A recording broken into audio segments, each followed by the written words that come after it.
So Hi. good to see you. Oh my gosh, what a day this has been. Good. Hey, I'm almost broadcasting your event on LinkedIn Live, so I just need to put out this video. Are you okay? Are you still okay with that? Oh, of course. Yes, the All right. more people, the better. We want as many people inside of this conversation as possible. So, Perfect. You're already on LinkedIn Live, by the way. So woo! yeah. Woo! Welcome, everybody. And for those who are just joining us here inside the conference room, remember that there's a chat bar here if you've got questions, if this content is exciting you, if you're wondering how to apply it in your business, please ask us. We want to make sure that we bring as much to this conversation as possible and make it as relevant to what's happening in your day-to-day as possible. So without further ado, I want to introduce my amazing colleague, Enrique Rubio, who we met online through LinkedIn, talking about the future of work. And Enrique is the founder of this phenomenal global community called Hacking HR, which has what now almost 80,000 members all over the world, probably more, because I mean, I imagine there's more than what's there on the page, who are connected, who are collaborating, and that's what's so exciting. Well, there's lots of things exciting about what's going on in your world, but that's what's exciting about bringing to this conversation. You know, how do we move beyond where we are right now physically and begin to create and collaborate and thrive in this new normal? So Enrique, welcome to the conversation. Well, thank you so much for inviting me. It's great to be with you and with with your community, and to try to. I mean, not that we are going to ignore things that are happening out there, because we can't, but try to give it a little bit of a different flavor, if you will, because it's there's suffering out there, and we can't deny that, but there's also a silver lining in everything. And the question for us becomes, what is the silver lining of all these things that we're going through at the moment, and how do we make those silver lining something that is sustainable in time? Because if we can make it happen in times of crisis, why not continue that, those successes, that we are sort of discovering and implementing in this time. So anyway, it's great to be here with you. Yeah, so I'm so curious. I mean, you and I could take this conversation in so many different ways. But when we look at thriving in today's reality, we all know that things have shifted, right? There's a health crisis that's occurring. There's the economic fallout and the cascading from that. So as we look at this shift in reality, Mhm. what are the kinds of things that we can be thinking about to thrive in the face of it? Because for me, and I know a lot of people on this call, the first reaction was, oh my gosh, what are we going to do? Yeah, And yeah. then there's a moving beyond that into action and proactive work and creating value and all that stuff. So how do we get over that chasm? Yeah. No, that's a great question. Let me begin by saying this. I am a runner, and I am a competitive runner. So I go and train and do my races and whatnot.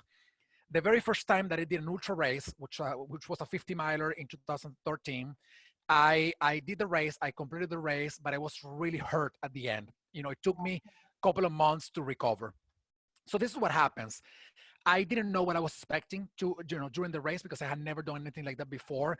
I thought that I was mentally and physically trained for that, but I was not at the point where I needed to be to not only to successfully finish the race, which I did, but also to be okay, physically okay after the race. Yeah. So we haven't been trained for this. Nobody has trained us for what's going on right now, Yeah. and nobody has trained us to go through a period of change and transformation that is so extremely fast, that what we go that this thing that we're going through right now at the moment with with the coronavirus and all the changes all over the world. So what happens is that if we go through this, there's going to be times, like it happened to me during my first race, that I'm going to say, oh my God, I suck, because I am hurting, and the translation for me of the thinking of my feet are hurting or my knees are hurting is I suck as a runner, instead of thinking maybe I'm not well trained, or maybe I need to do something different through my race. So that is one thinking. So maybe we may feel tempted to give up and to say, you know what, to hell with everything. I'm gonna wait in my home eating potato chips and watching TV until this thing is over. So that's, and you said it before in one of the conversations that we had, which was, you got to decide now if you want to take action and change, or if you want to just like give up. So that is one thing that you can do. Then the other thing that you can do is just embrace the pain we're going through right now and say, you know what, I'm not here alone. I look at the other runners in this race that are, equally, and not untrained, but, not knowing for sure what's going on. And I also see them suffering the same way I'm suffering. So I think, you know what, I am not alone. I know that others are going through the same experience that I am going through right now. It is okay to be in that place, but I'm going to keep pushing forward. Because if I keep pushing forward, 1 mile at a time, a couple of miles at a time, keeping in mind the shorter goals instead of the big thing at the end, keeping in mind the shorter goals, I think it's going to make it easier for us. So my message right now to everybody is, the day to day may be painful.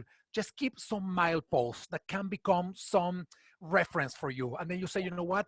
I want to make it healthy. I want to make it safe. I want to try to thrive over the next 1 week.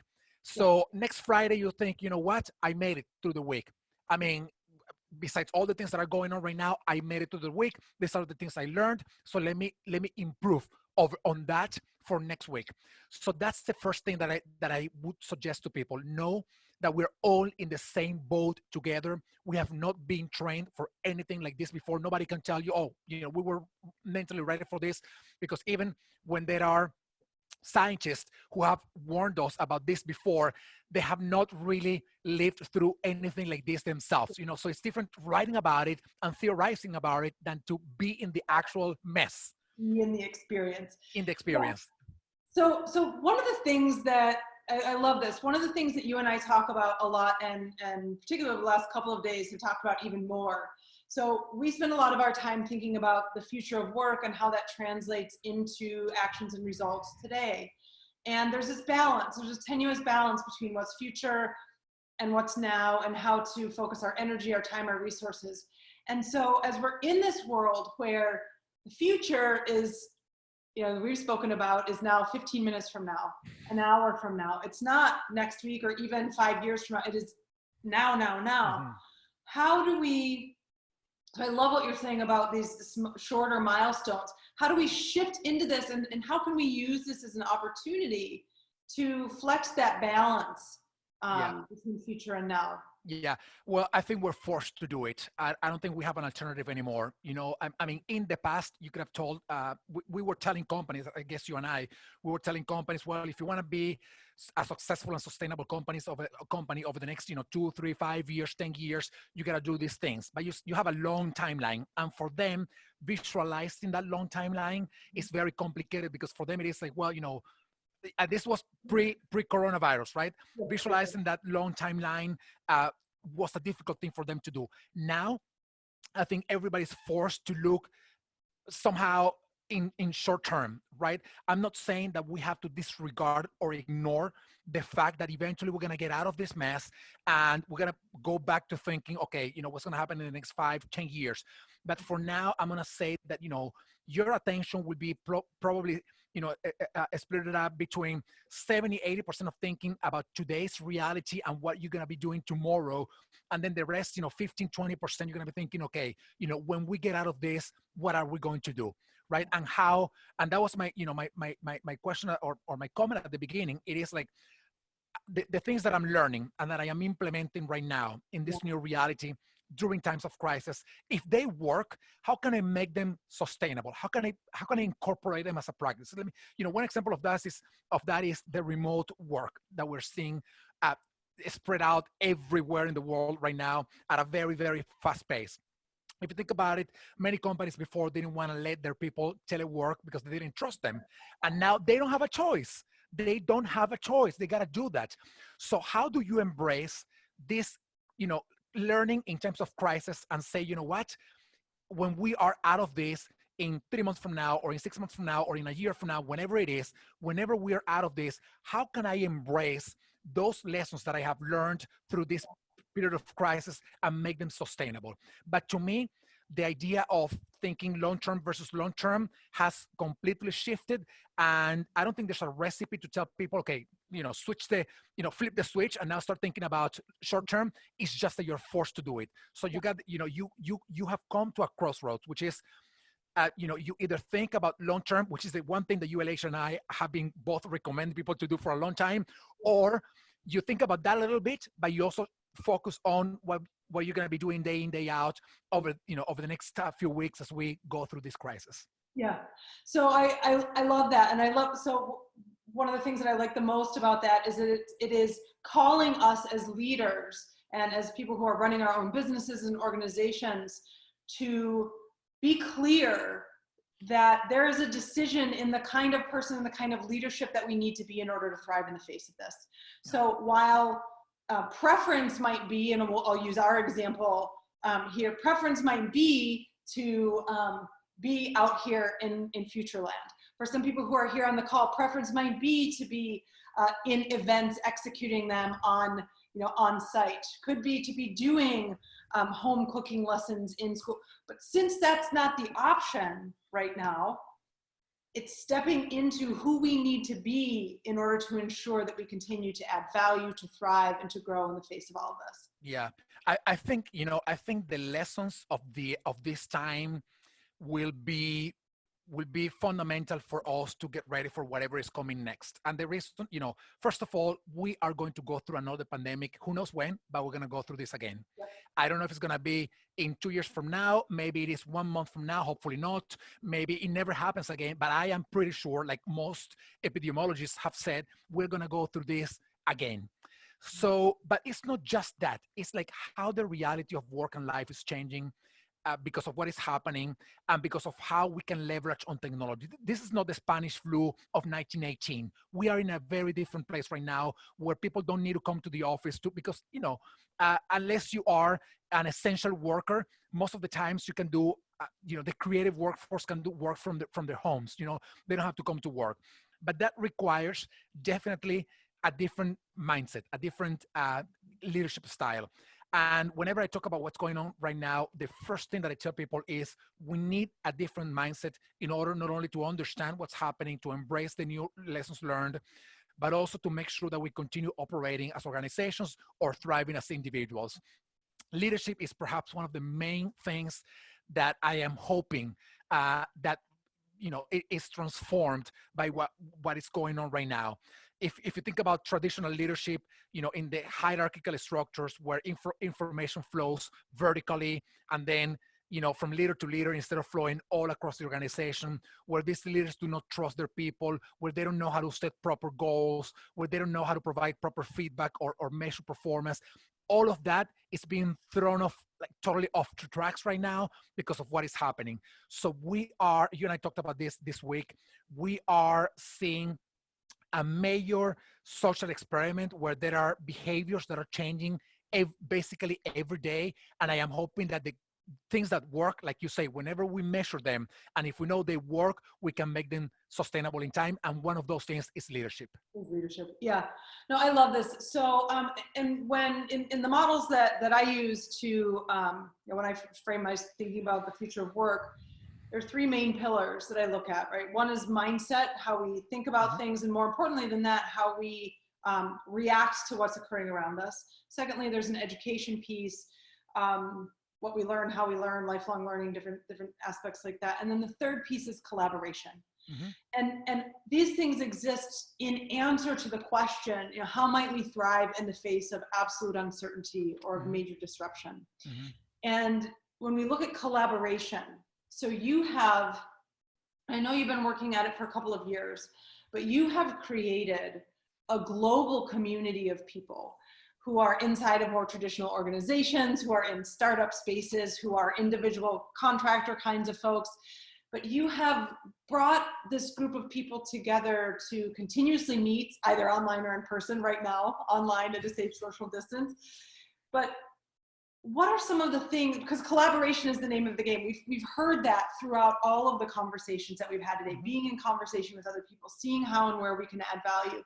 So what lessons from your building HR hacking can you share with folks who are on, who are inside this conversation today about the importance of collaboration? How have you been able to make this lift, and what might they be able to borrow from your playbook to create collaborations themselves? Yeah, absolutely. Well, perhaps the first thing that I want to say is that we are going, and this what I'm going to say right now is the same thing that I said last year and the same thing that I said the year before. Is now that we are, we are at a time when it becomes more real than ever before. Yeah. Our world is dealing with some of the most complex challenges that we've ever gone through as humanity. And nobody is isolated anymore. No walls can separate us from anybody else. Mm-hmm. And no matter if it's a physical wall or if it's a mental wall, now we are in an extremely interconnected, interwoven, related, interdependent society. So as we think about the complex challenges that we're going through right now in the world, like you said before, the name of the game is collaboration. To me, we need to unleash radical innovation in the world in order to solve these very complex problems. And one way to do it, or the way to do it, is through global collaboration. Let me give you one example of that, and then I'm going to turn it into what I've done with Hacking HR. The fact that there are groups of scientists right now working in a solution, a vaccine, or something for the coronavirus. Some of them are in Australia, Germany, Japan, Canada, the United States. How is it possible that these people have not been put together by somebody, some president of some country saying, you know what, I'm going to throw $100 billion into you. You're going to come together, whatever it is, and you guys are going to work together, because all of you are discovering new information every second, but you're not sharing it. How is that even possible when our world is dying out there, that you're not collaborating because of, whatever differences we may have with each other? So that applies for, to climate change, to the impact of technology, to globalization, and to many other topics. So all I'm saying here is that, yes, I agree with you that collaboration is the name of the game. How we're doing that in Hacking HR, we're bringing people together from all over the world to connect on our online events, on our online Slack community, where people are sharing information. Now we have some of the chapters. What they're doing is now they will start working on events together. Like, for example, this chapter in Sydney will start working with the chapter in Austin, Texas, to do something together. And that is because we are providing the bridge, which is Hacking HR, for them to be able to do that. Because there's so much that we have to learn, and that we can learn from each other, to leverage on each other's capabilities, talents, potential, intelligence, to be able to come up with something that is better than if we have come up with those things individually. So basically what we have done with Hacking HR is build a bridge, connect these people, through all the things that we have put together, for them to be able to talk to each other and collaborate. Yeah. And to me, the lesson learned is, we're doing this in the people space, but this can become the reality in every other space. I mean, the software engineers and, architects and, scientists, epidemiologists are working in a vaccine for the coronavirus, and the many other things that are happening in the world. Why not? Why not? Yeah, why not? No, I love this. And I love, so one of the things that I learned early on in my career is that you don't need to reinvent the wheel. One of the best things that you can do as a business leader, as a business, is to take what others do and improve upon it. There's no reason to spend all of that money upfront investing. Mm-hmm. We're getting some questions coming in here. I want to make sure that we answer them. So, hey, Holly, thanks so much for bringing this up. So Holly's asking, traditionally, HR and the independent workforce don't go hand in hand. How can HR start to make steps toward legally embracing this upcoming new world of work? What are your thoughts on that? That is a great question. And it's funny, the very first Hacking HR event that I put together on September of 2017, I invited one guy to speak at the event. This guy was at a high level in his organization, and I invited him to speak. And he said, well, I want to talk to you on the phone. The first question that he asked me was like, why Hacking HR? Like, like he was kind of upset at the name. Yeah. And I said, well, because I think we need to change HR from the core, not just superficially, but, from the core. And he said to me, he said the following, and I'm quoting, I never forget this, his response. He said, I don't think everything in HR needs to change. And he said, one example of that is employment law or labor relations. That thing doesn't need to change. And I said, well, you're totally wrong. And you're wrong, because now we see that by the year 2027, 50% of the American workforce will be freelancing. We need to create a new infrastructure to embrace them. And that's what we're seeing right now. The world is shifting to remote work, the gig workforce, and whatnot. So I think HR, first thing is, we don't have an alternative but to embrace that this is the new reality of work. Whether it happens faster or slower, we have to embrace the fact that in this new reality of work, people will want to work either remotely, or they would want to work on a project-based kind of approach, right? So that is one thinking. The second thinking is that in most of our organizations, our infrastructure, whether it is processes, systems, policies, even technology, most organizations do not have that infrastructure created to embrace this new reality of work. But if I would start from somewhere, it's first of all to embrace the fact that this is the new reality of work. I don't know how this is going to be impacted by the coronavirus, by the way. So we this is yet to be seen what's going to happen in the next 6-7 months from now, maybe a year from now. But if we had continued going the same course that we were going 3 months ago, most people would have been going into becoming more of gig workers or gig workers. So we got to embrace that that's the new reality of work. The second thing that I would do is go back to the design board of our organization and think, what are the processes that are creating the most amount of pain in this new reality of work? So let me work in those processes so that I can adapt them to this new reality, which is we have people in place working physically with us here. We have people working remotely, and we also have people that are project-based kind of workers. So it is changing mindset and adapting our processes to make sure that we are both legally and compliance-based, compensation-based, technology-based, that we are embracing that new whole of workers in the gig workforce, or people who are working remotely. Yeah. No, Enrique, that's a great answer to that question. And the one thing that I would add to that, so in my modeling around what the future workforce looks like, I really think, and if larger, especially larger organizations, but like, we've talked about this idea of utilizing what's happening right now as an opportunity to measure productivity or success around a series of initiatives, right? So like, don't lose the data that this opportunity and experience is giving us.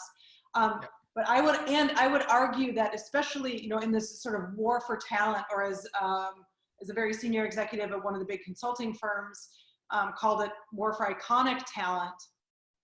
The best people in the world, after they have had this experience of being remote and having a little bit more freedom, I would conjecture that many of the top talent, as folks are fighting over them, will no longer want to work for just one organization, because work may be structured around, so if I'm the best in the world at that thing, then I want to build a component around me and a series of working activities around me that allows me to develop in the best way possible. So I think there's going to be a fundamental shift around what the working relationship is that leverages what's happening in the gig economy right now and flips the model on its head. The best, whatever that means, will not want to be tied. Yeah. And let me add something to that amazing comment. And for a company, that totally makes sense, because for them, it is the following. It is like, for them, it is like, Elatia is a great talent.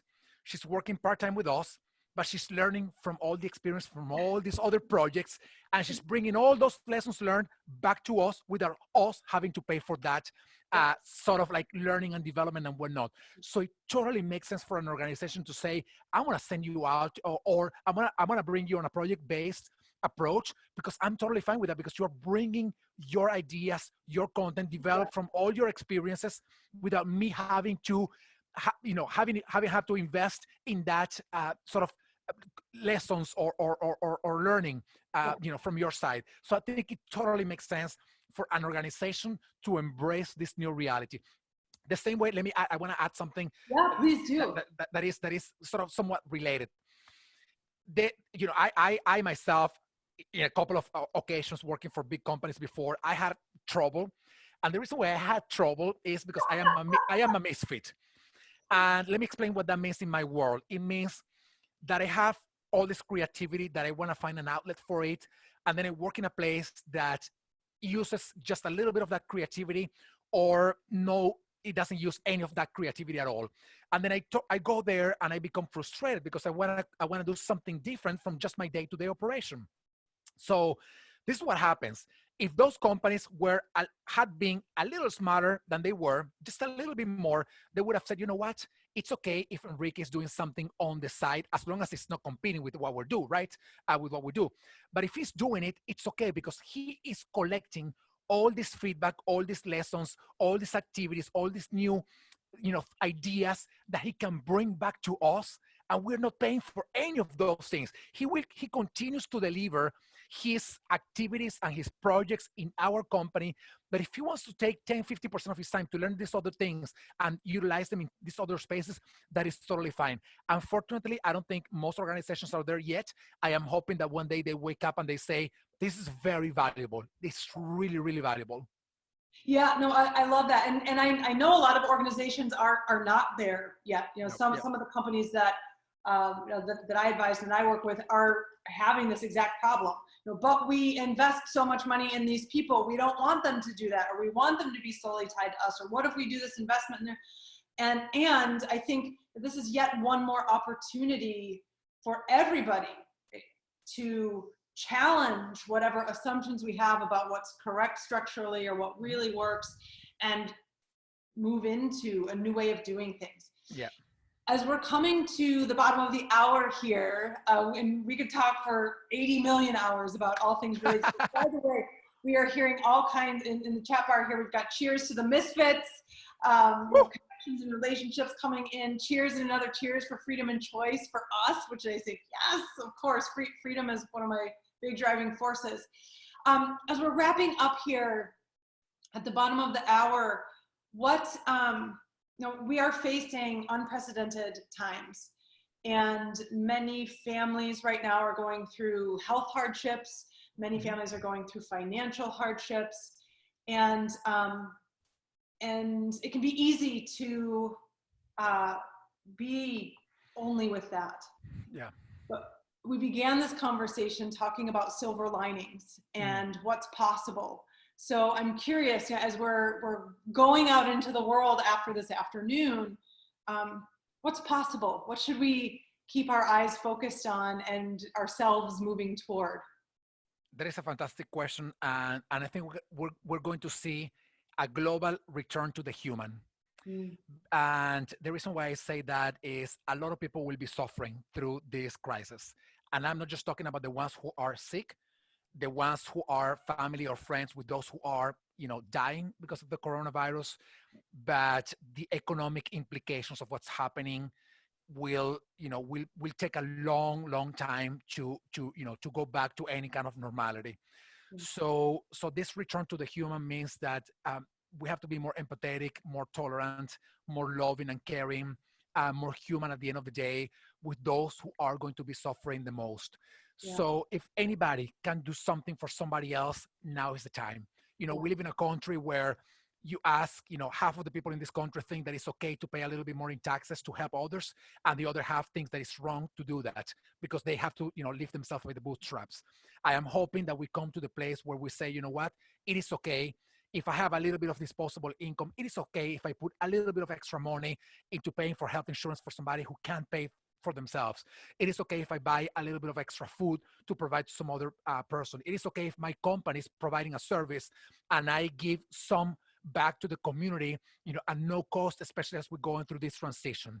So I'm hoping that we finally put the human in the first place, and then profit and individualism and selfishness, like at the end of the list, or like take them out of the list, like altogether. So that to me is the main silver lining of all that we're going through now is how can we all together, collaborating, go back to the human. That to me is what I'm hoping that we take out of this crisis. Yeah, well, that's gorgeous. We're moving away from I and myself. We're getting a lot of love in the chat bar over here. I and myself, and into the space of we and collaboration and contribution. Yeah. Well, Enrique, we are at the bottom of the hour. I can't thank you enough for investing part of Sunday with us and coming together at such a last minute. You know, this really does, this afternoon speaks to the importance of collaboration. You know, 2.5 days ago, this wasn't an event or a conversation or a conference. And here we are today with people literally from all over the world here listening to us. So thank you for showing up for this. Thanks for being a great collaborator. And we're all in this together. We're on this together. Thank you so much. And thank you to my LinkedIn network. I'm going to sign off now. Thank you, Elatia. Thank you. Thanks so much.